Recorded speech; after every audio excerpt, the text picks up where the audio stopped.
Hi there, Capricorns. So I'm going to go into, the standard messages that are coming through for the mid-month reading, and then we're going to end up with, what lesson do you need to carry with you from this year so that you can get yourself where you need to be, okay? So the first thing I'm feeling here is it feels to me as if the entire universe is conspiring to pull you forward into the future where there are going to be a huge boost when it comes to your income, your earning capabilities, when it comes to learning skills, learning ways, earning something and achieving something that will greatly set you up for the next 10 years. So I do feel for many of you, plans are already laid out. It's just a matter of you needing to get going with these things.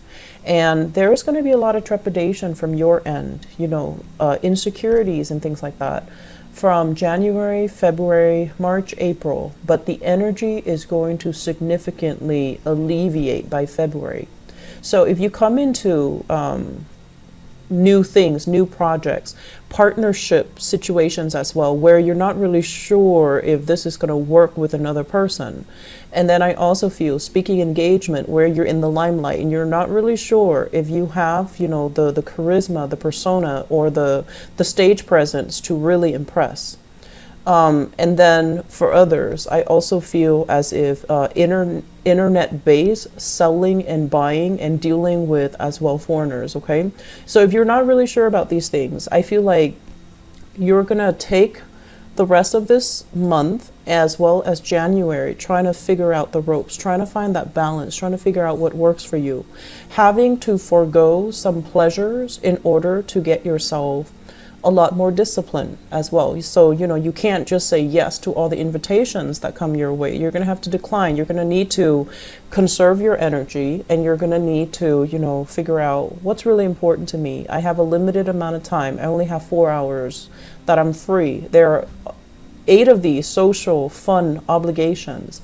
Who can I say no to? Who can I say yes to? So you're really, really going to need to, not extend yourself far and wide, but to really conserve your energy, draw back your energy, and to focus on things that really will pan out for you. So I feel like frivolousness, that's not going to cut it anymore. And you guys are really frivolous, but I feel like you have a hard time saying no, especially if the invitation sounds enticing, right?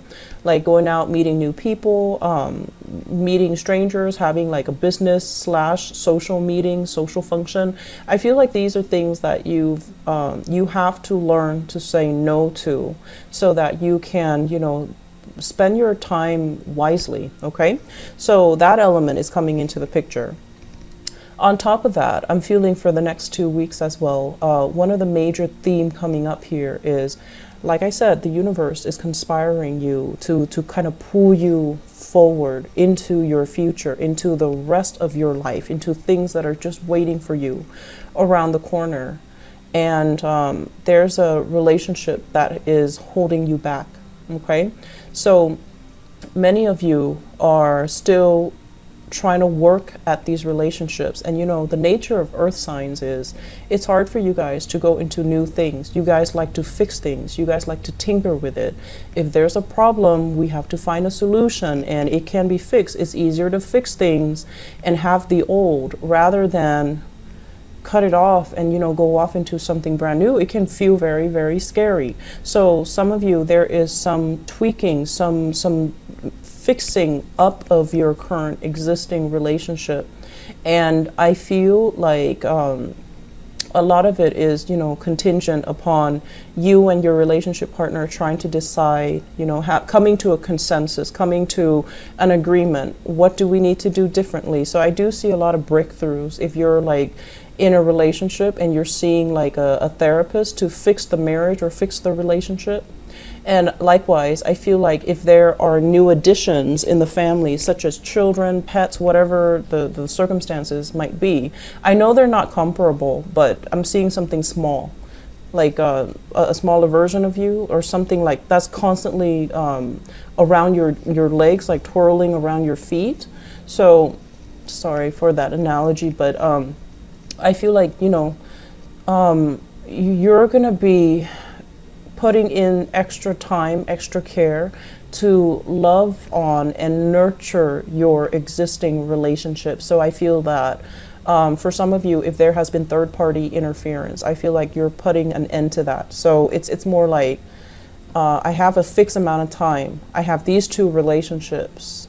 One person I like more.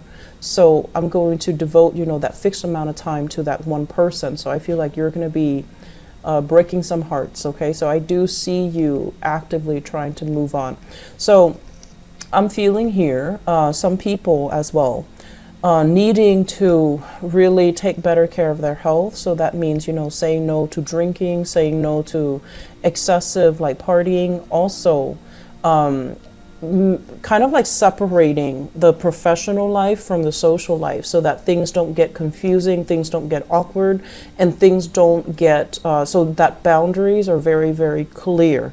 So I feel like you've come into this month realizing that you need to actively do that it's a process and that it's something that you need to maintain. And you are also thinking about, I can't be sending people mixed signals. I can't say, oh, I'll hang out with you today, and then next week, like, oh, I'm busy. I can't really hang out with you. I feel like the people that you like, you're going to devote extra time to, and you're going to be the one reaching out and telling them you want to, hang out with them. The ones that are not really your cup of tea, they're not bad people, but maybe, you don't really have a lot in common. Maybe you don't really, you don't have the same goals in life. Maybe you're no longer energetically, in tune or in sync with them anymore. And you're going to feel like, well, they keep soliciting me. And, some days I go, some days I don't.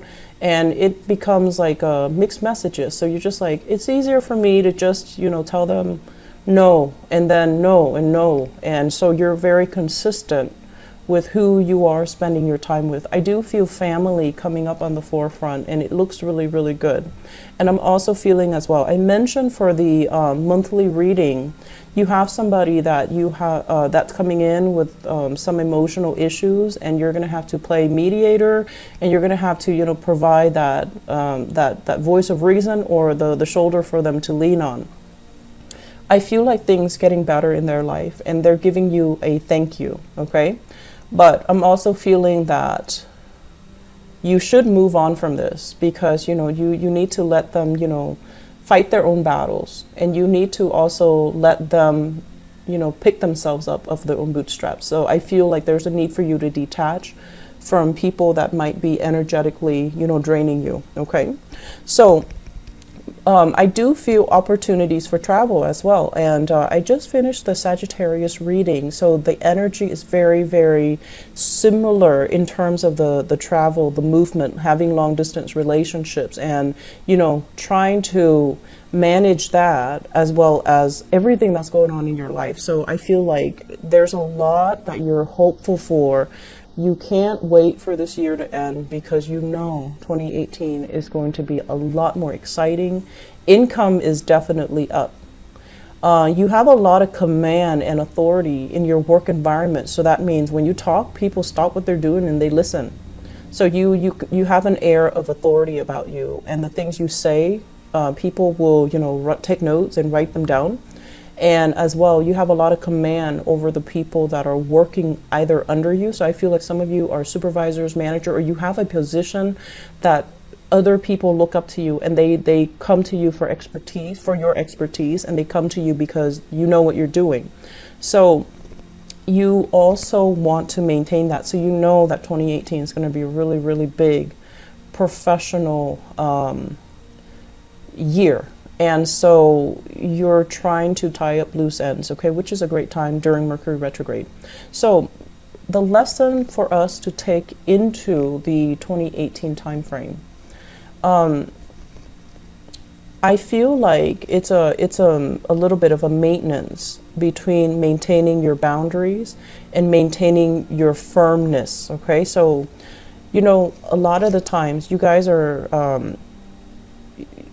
very, like, I want to say diplomatic as well. And so if you don't like somebody, you still give them the benefit of the doubt. You don't just, shun them or like talk down to them. You don't do that. and you're still cordial, very friendly, and you would still, you know, have a good vibe about you when you're dealing with them. Even if you don't respect them, even if you don't like that person, you never just like ignore them or make them feel less than in any way. And so I feel like for many of you, this heart quality in which you're still very compassionate to people that have a lot of flaws, I don't feel there's anything wrong with that, but I feel like you're going to strengthen yourself and you're going to firm up a little bit, and you're going to draw very clear boundaries between where you stand and where they stand, and maintaining those boundaries so that they don't really leech onto your energy, leech onto you, stealing your ideas, stealing your strength, or, you know, consistently depending on you. So you're teaching people to be very, very independent, okay? And this can be children. This can be family members, parents, I'm seeing, as well as love relationship partners. You can be very generous if your partner is very, very generous, but you know how to hold back if you feel you've been taken advantage of and you don't like that. You want to be able to respect the people that you're around. You want them to be self-sufficient. You pride yourself as well on your ability to take care of yourself, to be self-sufficient. And so when somebody comes to you and they're kind of whiny and just, you know, woe is me, it really makes you kind of, it makes you kind of start to lose respect for them gradually. But like I said, you have great compassion for other people, and so you do take it with a grain of salt, and you do go out of your way to make people feel better, to help people out if you can. But the year in 2018, and the lesson that we need to bring into 2018 is we need to take care of ourselves first. Okay, we need to put ourselves first. We need to put our needs first. And energetically, you have so many things that are happening that you need to be a lot more focused. So don't scatter your energy here and there trying to help other people, or, you know, coming in and become that fixer for other people's problems. Okay, they can handle it themselves, honestly. So you have to really be firm and maintain clear boundaries, draw a circle around you, and take care of everything within that circle until you're absolutely done with all of that. Then you can, you know, expend the energy to help others. This doesn't mean saying no all the time. It basically means being smarter about conserving your energy, okay? So 2018, I feel like wishes coming true, wishes being granted, having a lot of things going your way, but I feel like you need to start the year on the right footing. I feel like that sets the tone for everything, mainly because your birthday time, by the way, happy birthday. Your birthday time straddles, you know, the end of 2017, and then it straddles, you know, the beginning of 2018. So you're kind of like caught in between the energies of these 2 years. So that means you need to make changes now and maintain those changes throughout 2018. So the right way for us to do this is really spend the last 2 weeks of this year, so which is the next 2 weeks, and think about transition. Think about things that absolutely need to end because enough's enough, and then things that absolutely need to begin. Okay, so you're going to be in this kind of, it's a dual role. It's ending things and then beginning new things. And so we have to be in that mindset because, you know, you're straddling both years, and the energy can be very confusing because the energy for 2017 is a self-starter type of a year, whereas 2018 is a little bit more of an other-oriented type of a year. And that's why people will bleed onto your boundaries. They will encroach upon your space. So you need to be smarter about this, okay? I am going to leave it at that. I wish you all the best. Take care of yourself and have a blessed new year. Bye-bye.